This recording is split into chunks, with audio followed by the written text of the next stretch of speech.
오늘 말씀은 로마서 2장 1절부터 11절입니다. 저 한 절씩 교독하고 마지막은 다 같이 읽겠습니다. 그러므로 남을 판단하는 사람아, 누구를 막론하고 내가 핑계하지 못할 것은 남을 판단하는 것으로 내가 너를 정죄함이니 판단하는 내가 같은 일을 행함이니라. 이런 일을 행하는 자에게 하나님의 심판이 진리대로 되는 줄 우리가 아노라. 이런 일을 행하는 자를 판단하고도 같은 일을 행하는 사람아, 내가 하나님의 심판을 피할 줄로 생각하느냐? 혹 내가 하나님의 인자심이 너를 인도하여 회개하게 하심을 알지 못하여 그의 인자심과 용납하심과 길이 참으심이 풍성함을 멸시하느냐? 다만 내 고집과 회개하지 아니한 마음을 따라 진노의 날, 곧 하나님의 의로우신 심판이 나타나는 그날에 임할 진노를 내게 쌓는도다. 하나님께서 각 사람에게 그 행한 대로 보응하시되 참고 선을 행하여 영광과 존귀와 썩지 아니함을 구하는 자에게는 영생으로 하시고, 오직 당을 지어 진리를 따르지 아니하고 불의를 따르는 자에게는 진노와 분노로 하시리라. 악을 행하는 각 사람의 영에는 환난과 곤고가 있으리니 먼저는 유대인에게요 그리고 헬라인에게며 선을 행하는 각 사람에게는 영광과 존귀와 평강이 있으리니 먼저는 유대인에게요 그리고 헬라인에게라. 이는 하나님께서 외모로 사람을 취하지 아니하심이라. 아멘. 헌신 예배도 중창단이 마음속에 계시는 사람 곡으로 수고하겠습니다.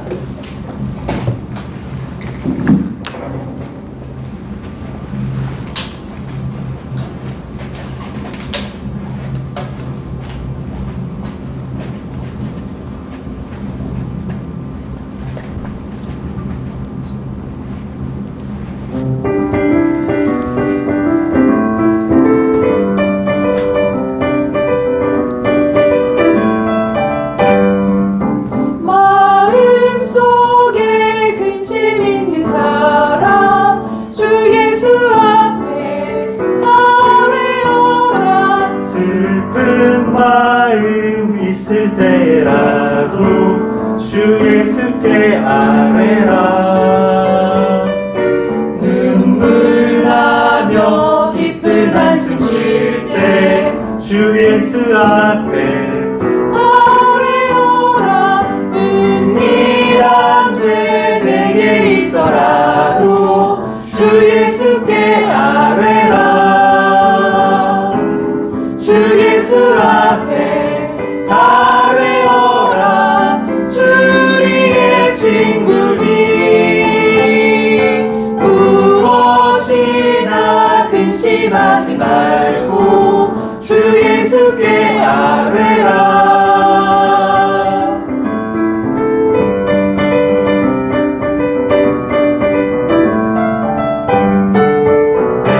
외로움과 두려움 있을 때 주 예수 앞에 다 아뢰어라. 내일을 염려하지 말고 주 예수께 아뢰라. 죽음 앞에 겁을 내는 자여 주 예수 앞에 아뢰어라. 하늘 따라 바라보는 자여 주 예수께 아뢰라. 주 예수께 아뢰라.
찬양을 정말 잘하죠? 네. 볼 때마다 저보다 더 잘한다 이 생각이 참 듭니다. 네. 지금까지 봤던 찬양 중에서 신나는 찬양, 정말 신나는 찬양, 그죠? 네. 좋습니다. 찬양할 때 표정들을 보니까 진짜 표정이 그런 것 같아요. 나 걱정 안 해. 그러면서. 걱정 진짜 안 해. 그러면서 내 찬양이 잘 될까 안 될까 그런 걱정도 안 하고 그냥 마음껏 부르시는 모습이 너무 보기 좋았습니다. 자, 지금 우리가 로마서를 보고 있는 거고 제가 이제 설교를 할 때 항상 성경 전체를 쭉 따라가면서 빠지지 않고 쭉 따라가는데 그렇게 쭉 따라가는 이유는 뭐냐면 우리가 성경을 읽을 때 전체의 흐름을 잘 알아야 됩니다. 전체 흐름, 문맥, 전체가 하고 싶은 얘기가 무엇인가 이제 그런 것들을 잘 알아야 그 큰 흐름 속에서 어떤 작은 부분들의 성경 해석을 제대로 할 수 있기 때문입니다.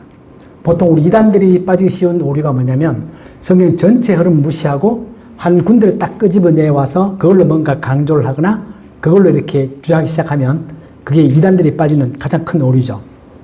저도 이제 최근에 또 이런저런 사람들하고 토론할 기회가 있었는데 해보면 그렇습니다. 성경의 큰 흐름을 무시하고 그 속에 나오는 단어만 딱 가지고 나와서 딱 주장하면 딱히 반박할 말이 없을 것 같기도 한데 전체 흐름에는 뭐가 안 맞는 거죠. 우리가 그것은 우리가 무슨 일을 할 때 똑같은 거죠. 우리가 일을 할 때도 뭐 공문을 보든지 뭐 규정을 만들 때도 전체에 큰 정신이 있고 전체에 큰 흐름이 있고 그 속에서 이 문장들을 해석해야 제대로 해석할 수 있는 것처럼 자, 그런 의미에서 저도 저번에 마태복음도 그렇고 로마서도 그렇고 전체 흐름을 쭉 따라가려고 합니다. 이 제목을 도덕적인 사람도 심판을 피할 수 없다. 이 제목이 마음에 드세요? 별로 마음에 안 들죠? 저 개인적으로 별로 마음에 안 듭니다. 저도 계속 고민하다가 이 제목을 뭐라고 붙이지 고민하다가 이렇게 붙이긴 했지만 제가 다음에 아마 이 본문 가지고 한 번 더 설교할 기회가 있으면 좀 더 좋은 제목을 붙이고 싶습니다. 그러니까 이게 말하고 싶은 말은 뭐냐면 지금 바울이 하고 싶은 얘기가 뭐죠? 큰 흐름 속에서 바울이 하고 싶은 얘기는 하나님의 의가 우리에게는 필요한 것이다. 우리는 하나님의 의가 없으면 절대로 구원을 받을 수 없다. 하나님의 의는 하나님께서 우리를 의롭다고 하시고 우리에게 주시는 의죠. 인간은 자기의 의를 가지고 결코 어떤 사람도 하나님의 심판에서 자유로울 수 없다라는 말을 지금 바울이 하고 싶은 겁니다. 그러면서 그런 이야기를 아주 여러 종류의 사람들을 대상으로 해서 나누어서 하고 있습니다. 우리가 전번에 봤던 얘기는 뭐냐면 정말로 우리가 봐도 나쁘다고 말할 수 있는 사람들, 죄를 짓는 사람들, 세상에 그런 사람들이 많이 있죠.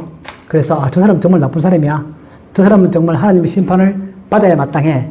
그럴 수 있는 사람들이 대상이었다면 오늘은 그렇지 않은 사람들인데 우리가 볼 때는 굉장히 도덕적이고 잘 살고 칭찬받을 만한 그런 사람들인 것 같은데 그런 사람들도 하나님의 심판을 받는 거냐? 이거에 대한 얘기를 하고 있는 겁니다. 그 지금 바울이 로마에 있는 교회들에게 지금 편지를 쓰고 있는 거죠. 편지를 쓰면서 이렇게 말한다고 해서 이 사람들이 로마 교인들이 다 그런 말 하고 있는 게 아닙니다. 이제 가상의 인물을 머리에 떠올리고 그 가상의 인물에 대해서 바울이 지금 이야기를 하면서 그걸 로마 교회에 있는 사람들에게 듣게 하는 겁니다. 그러면서 1절에 보시는 것처럼 남을 판단하는 사람아. 이 사람은 뭔가 자기 자신은 굉장히 도덕적입니다. 잘 살고 있죠. 우리 인간적 관점에서 바라보면 흠잡을 게 없습니다. 근데 그 사람들이 빠질 수 있는 오류가 뭐냐면 그 사람들은 자기가 도덕적이기 때문에 남들을 향하여 넌 왜 그렇게 살지 못하느냐. 저 사람은 나쁜 사람이다. 그렇게 비판하는 자세를 갖고 그걸로 나아가서는 정죄도 하고 참 나쁜 사람들이다. 나는 그렇지 않다. 이렇게 생각하는 그런 사람들에 대한 얘기입니다. 그런 사람들은 당연히 자기가 그렇게 말하고 있기 때문에 실제 그 사람의 삶의 모습은 괜찮습니다. 깨끗하고 흠잡을 게 별로 없습니다. 그러면 그 사람은 하나님의 심판에서 자유로울 수 있느냐? 그게 바울의 결론은 그렇지 않다. 지금 그런 얘기를 하고 싶은 거죠. 그게 오늘의 본문의 흐름입니다. 그러면서 다음번에 가면 바울이 이제 유대인들에 관한 얘기를 할 겁니다. 유대인들은 구약 때부터 율법을 가지고 있고 그 율법을 정말 소중하게 생각하고 율법을 달달달 외우고 그 율법대로 살려고 엄청 노력하는 사람들. 그럼 그 사람들도 하나님의 심판으로부터 자유로울 수 있냐? 그렇지 않다.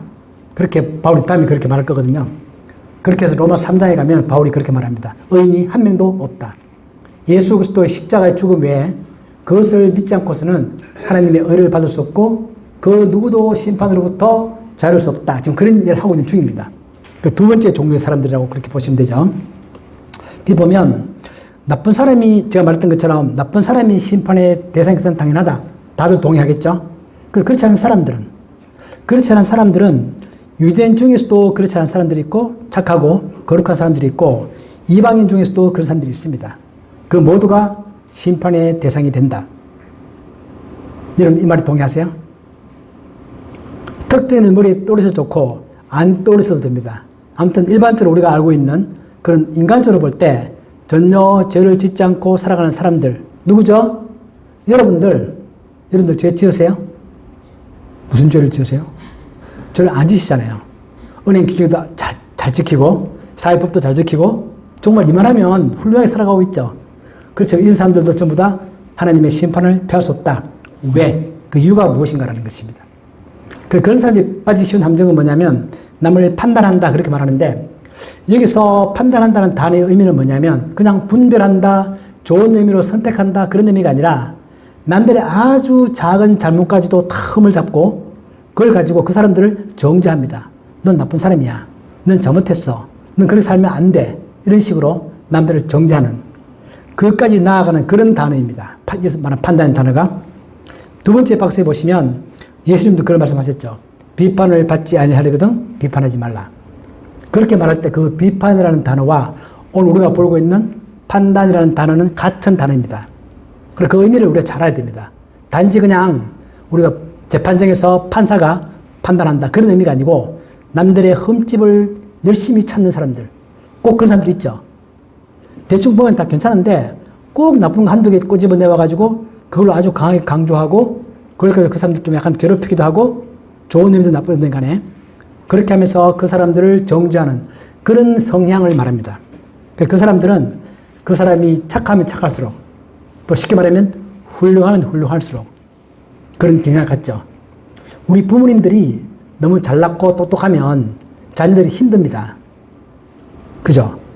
부모들의 눈에는 그 자녀가 잘못하는 게 너무 많이 보입니다. 자기 자신이 너무 잘났기 때문에.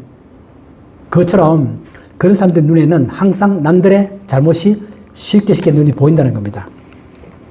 그래서 성경이 말하고 있는 것은 이러한 판단은 나쁘지만 그렇다고 해서 우리가 지혜로운 분별을 하지 말자 그런 의미는 절대 아닙니다. 우리는 지혜로운 분별을 할 필요가 있다. 무엇이 좋고 무엇이 나쁜 것인지 그런 가치를 판단할 능력은 갖춰야 한다라고 성경은 강조합니다. 우리 잘 알고 있는 첫 번째 박스 보시면 너희는 이 세대를 본받지 말고 이 세대를 본받지 않으려고 하면 이 세대가 뭐가 나쁜 건지 뭐가 좋은 건지를 분별해야 됩니다. 그러니까 내가 그 중에서 무엇을 선택할지 안 할지를 내가 분별해야 되는 거죠. 그렇기 때문에 또 그리고 뒤에 보시면 하나님의 선하시고 기뻐하시고 온전하신 뜻이 무엇인지 분별해라. 그렇게 말하는 거기 때문에 우리가 분별은 해야 한다는 것입니다. 또 그리고 예수님께서 산상수훈에서 거룩한 것을 개에게 주지 말며 너희 진주를 돼지 앞에 던지지 말라. 이 말이 무슨 말이죠? 여기 보면 개와 돼지는 사람을 말합니다. 개와 같은 사람, 돼지와 같은 사람.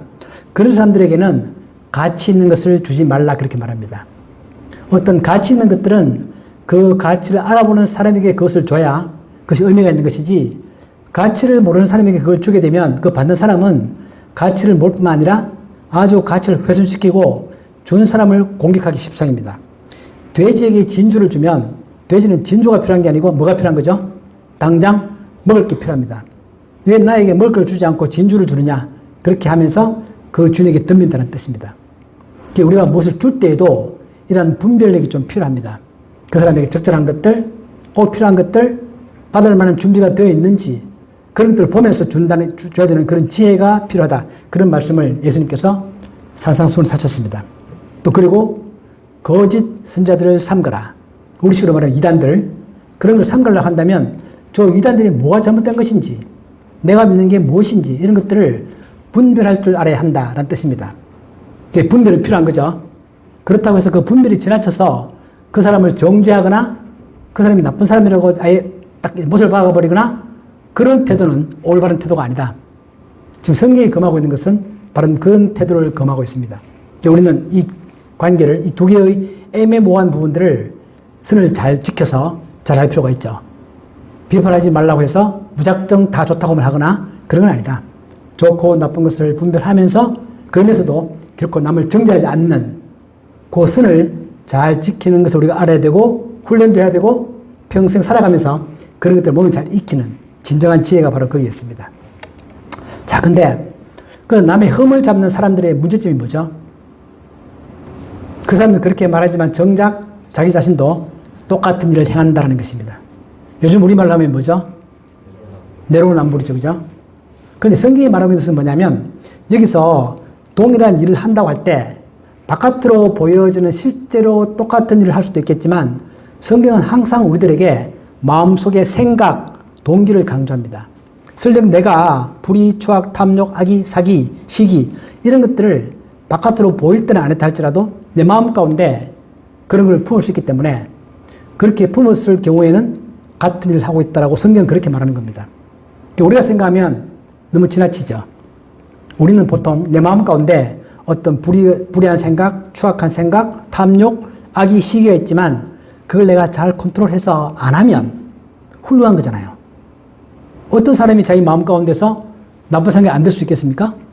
문제는 뭐냐면 그 불의한 생각을 행동으로 옮기느냐 옮기지 않느냐. 우리 보통 그렇게 그것이 우리 사회의 기준이죠. 사회의 기준입니다.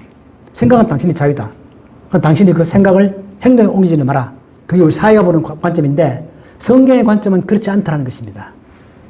그래서 하나님의 심판을 아무도 피할 수 없다는 말은 밖으로 드러난 행동이 없다 하더라도 그 사람 마음 가운데 들어있는 그러한 동기나 생각까지도 하나님은 중요하게 생각하시고 그걸 심판의 기준으로 삼기 때문에 모든 사람들이 전부 다 심판으로부터 자유할 수 없다는 것이 바로 하나님의 칭의가 필요한 그런 이유입니다.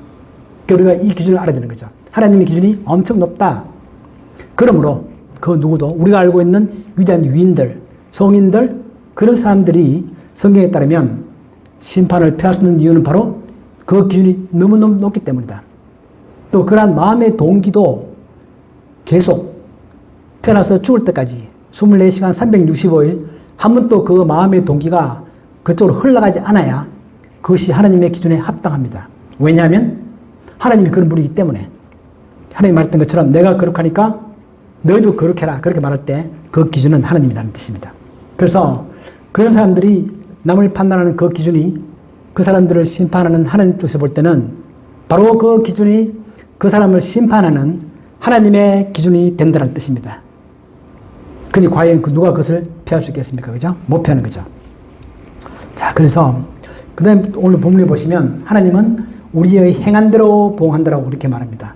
로마서 2장 6절 하나님께서 각 사람에게 그 행한 대로 보응하신다. 이것도 중요한 개념인데 우리가 성경을 보다 보면 두 가지 의미들이 나오죠. 하나는 뭐냐면 우리의 구원은 믿음으로 구원받는다. 우리의 행위에 따라서 구원받는 것이 아니다. 우리가 많이 알고 있는 절대 진리죠. 그런 게 있는데 또 우리가 성경을 보다 보면 간혹 오늘 봤던 본문에도 그렇지만 행한 대로 보응한다. 그런 말들이 나옵니다. 자, 우리가 보고 있는 로마서가 우리가 알고 있는 것처럼 사람은 율법을 지킴으로 구원받지 못하고 오직 믿음으로 구원받는다. 그걸 강조하는 게 로마서 책인데 그 로마서 속에서도 오늘 본문에서도 하나님께서 각 사람에게 그 행한 대로 보응한다. 그렇게 말한다는 거죠. 그럼 이 두 개가 어떻게 상충되지 않고 어떻게 조화가 될 수 있는 거냐. 그걸 우리가 이 개념도 잘 아시겠지만 잘 깊이 생각해봐서 그 관계를 잘 이해할 필요가 있습니다. 성경이 말할 때 우리의 삶의 행동이라는 것은 바깥에 보여지는 그 모습 그 자체가 아니라 그 사람 마음 가운데 가지고 있는 동기나 생각이나 삶의 목표 같은 것들이 거기에 드러난다라고 보는 겁니다. 우리의 생각과 행동은 우리는 나눌 수 있겠지만 성경이 말할 때는 그 두 개는 나눌 수 없다. 그 두 개는 동전의 양면과 같다. 그러므로 당신의 이 마음 가운데 있는 생각과 삶의 목표와 동기 같은 것들이 언년중에 당신 삶 가운데 나타난다. 그러므로 당신이 아무리 말로서 좋게 말해도 당신의 행동이 그렇지 않다면 당신의 생각은 아니다. 그게 아니다는 뜻입니다. 그래서 그런 의미에서 하나님은 우리가 행한 대로 보응하신다. 그 뜻입니다. 이 말이 결코 우리가 율법을 잘 지켜서 교회 열심히 봉사해서 헌금을 잘 내서 그런 걸로 구원받고 그렇지 못하면 구원받지 못한다. 그런 말이 아니라 우리 모든 삶의 기본적인 태도, 남들을 대하는 태도, 남을 향한 나의 마음, 얼마나 내가 사소한 일에도 약속을 잘 지키며 하나님의 신실함을 가지고 살아가느냐. 그런 모든 삶의 모습들대로 보응한다. 그 뜻입니다. 그러므로 거기에는 그 사람의 뭐가 나타난다? 동기가 나타납니다. 우리도 가끔 보면 우리가 살면서 가끔 내가 이유 없이 화가 날 때가 있고 뭔가 모르게 이상한 행동할 때가 있지 않습니까? 본인 스스로도. 그럴 때 깊이 생각해보면 내 마음 가운데 뭔가 들어있는 뭔가가 있는 것입니다. 그죠? 그게 언제 표출이 되는 거죠. 그런 것처럼 바로 성경이 말하고 있는 것은 각 사람에게 행한 대로 보응한다. 그 말이죠. 야고보서 우리가 너무 잘 알고 있는 것처럼 야고보서에서는 그걸 강조하죠. 어떤 사람은 말하기를 너는 믿음이 있고 나는 행함이 있으니 행함이 없는 너의 믿음을 내게 보여라. 나는 행함으로 내 믿음을 보여주겠다. 이 말이 참 무서운 말이죠. 이렇게 갖다 걸면 솔직히 우리가 믿음이 있다라고 말하기가 너무너무 두렵습니다.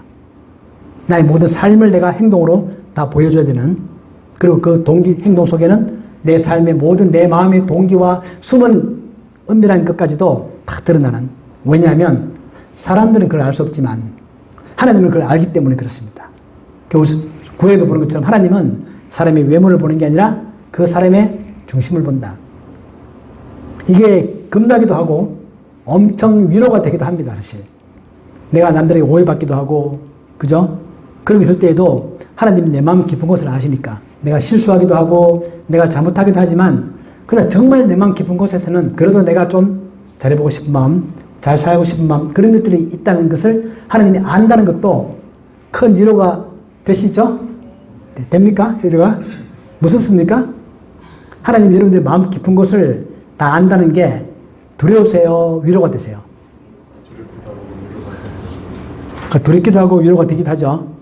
그 삶에서 우리가 노력하다 보면 위로가 되는 경우가 점점 더 많아질 겁니다. 하나님 이미 내가 그러한 불완전하고 부족한 존재라는 것을 이미 알고 계시는 거고, 출발점 자체가 거기에서 내가 그럼에도 불구하고 어떻게 한번 좀 정말 최대한 하나님의 말씀을 따라 살아볼까 그렇게 노력하고 있다는까지도 아시는 거니까 위로가 되죠. 사실 어차피 나는 솔직히 말하면 뭐 그렇고 그런 사람이다. 하나님이 알고 계신다. 그래서 출발해서 내가 그런 가운데서도 내가 좀 열심히 좀 잘 살아보고 하나님의 말씀 잘 따라보려고 노력하는까지도 아시면서 나의 실수까지도 아시는, 그런 모든 것들을 아시는 분이기 때문에 그런 것도 우리에게 훨씬 더 깊은 위로가 될 수 있습니다. 자, 근데 우리가 살다 보면 하나님 내가 뭘 잘못했는데 하나님이 심판하지 않는다. 나에게 그런 것은 내가 너무 감사하죠. 내가 뭐 잘못했는데 심판하지 않는 건. 근데 나쁜 사람이 나쁜 짓을 했는데 하나님이 심판하지 않으면 화가 나죠. 하나님은 뭐 하시나? 하나님 주무시나? 그래서 들 만큼 그런 건데 하나님은 모든 사람들에게 똑같이 행동하시면서 우리 본문에 나오는 것처럼 하나님은 정말 길이 참으신다. 우리 본문에 보면 밑에 박스에 보시면요. 길이 참으심이 풍성하다. 이거는 2번 강조되어 있습니다.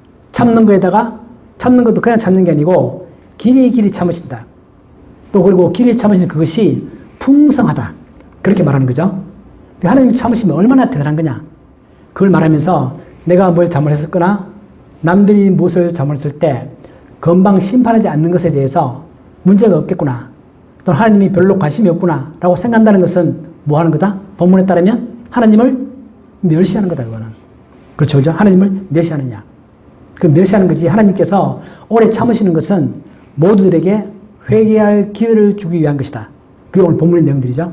그러니까 우리가 나에 대해서나 이웃에 대해서도 나쁜 사람에 대해서도 하나님이 심판이 없는 게 하나님이 관심이 없거나 무능하거나 그런 게 아니라 하나님이 아주 길이 참으시는 그 풍성함이 있기 때문이다. 하나님은 우리들에게 회개의 기회를 주기 위한 것이다. 그런 말 하고 있는 것입니다. 그렇게 해서 오늘 본문에도 2번 등장했지만 이런 표현들이 나오죠. 첫째는 유대인에게고 둘째는 헬라인에게다. 이 말은 우리 첫 번째 박스에 오는 것처럼 지난번 로마서 1장에서도 있었습니다. 이 복음은 모든 믿는 자에게 구원을 주시는 하나님의 능력이 된다. 먼저는 유대인에게고 또한 헬라인에게다. 이렇게 말을 계속 반복하면서 이것이 무슨 뜻이냐? 유대인과 헬라인 사이에 뭔가 차별이 있다는 뜻이냐? 그런 의미 절대 아닙니다.